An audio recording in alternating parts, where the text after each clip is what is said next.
Okay, can you actually be a doula and have another job, full-time, part-time, or maybe you have dependents, people you care for? So this is one of the questions we get asked all the time, because some people have this idea of you're always on call, or you kind of like you do your doula training and you have to drop everything and jump into full-time doula work. And so let's clear this up right now, because the idea that you have to go like all in off the jump, it's just absolutely not true. And it does stop a lot of people who are really jazzed about becoming a doula, because they're not sure how it's going to fit with all the other moving parts that you have in your life. It's a little bit echoing here because I am moving next week and I have nothing to gather the sound up. So, but here's the truth. You can absolutely be a part-time or even an occasional doula. You can work around another job if you have little ones at home or other responsibilities, gig economy, whatever it is. You can really build this like slowly and intentionally. It does require obviously clarity in your doula training, boundaries and support. So like I said, it does not mean you need to jump into full-time doula life. That's really the beauty of this work is you just decide when you want to work and you take clients around that time.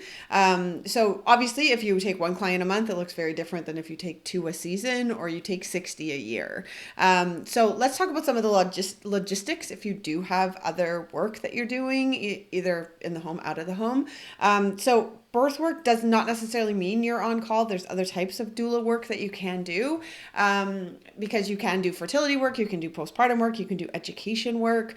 So you don't need to kind of like drop everything, because many doulas partner with a backup doula. You do need to have a backup no matter what you're doing, but you can take fewer clients, you can block off certain months. So like I personally don't take clients really in that January, February, a little bit of the early March, because it's too hard for me to travel where I am. The storms are too bad, the snow is too deep, so I just like don't. I also don't love taking doula clients in the summer, like July, August, peak summer. So I block those out. But you might be off in the summer, in which case you don't take clients the rest of the time and you fill your roster in the summer. Or your partner is a teacher, so they're off in the summer, so the childcare piece is solved.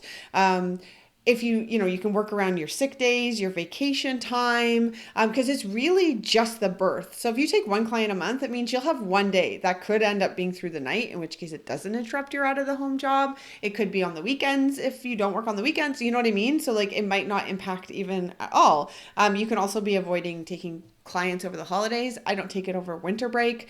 Or again, you can choose something that's more scheduled. So overnight care is actually like a really great way to start this. We have lots of our alumni just do overnights, because the overnight shift is around say 10 or 11 p.m. to like 6 in the morning.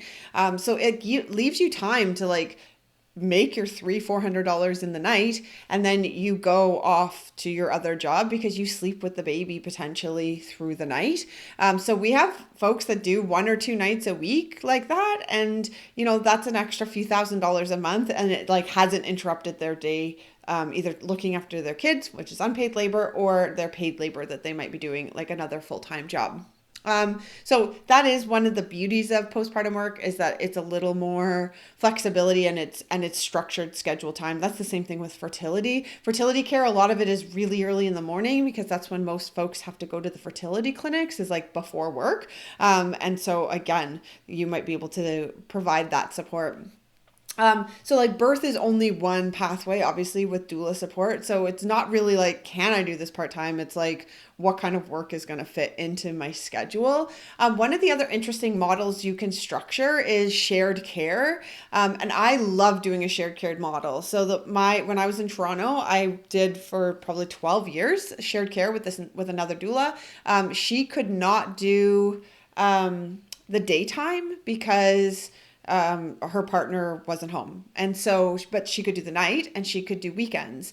And so we alternated. And so I did all the day shifts. So if somebody went into labor in the day, I would go. If they went into labor in the night, she would go. If it started going into the daytime, we would swap.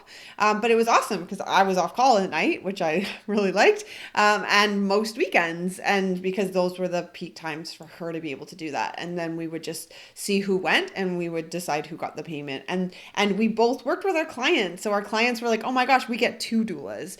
So it's really how you also spin it, rather than like, oh, you might get me, but you might not. Instead being like, one of us is for sure going to be there. We might both be there throughout it, depending how long your labor is, like, and really make it like a cool, unique way that you're practicing. And then it works around your work schedule.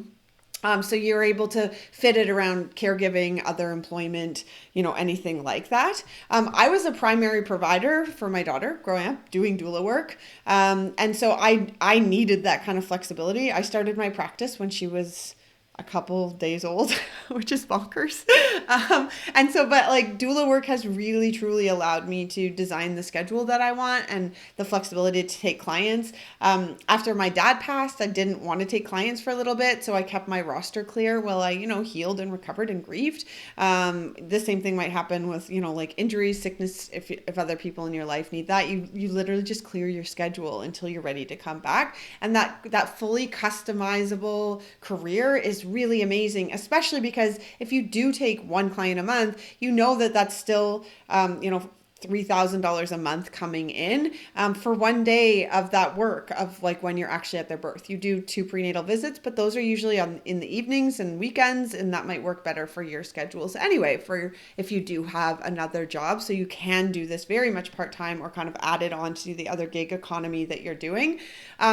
An important reality check though, if you are taking, one client every 2 months or so, your income will reflect that. So you need to kind of decide if that's how that works for sustainability, because it does have that flexibility, but it also still needs planning, and you need to make sure that that works. So in the next video, I'm going to talk about, what you charge and how many clients you can take to make this sustainable, and really clarify that to see how this is going to work with the rest of what you're doing. So we will see you there. Don't forget, you can do part-time doula work, and check out our doula trainings on our website. See you in the next video.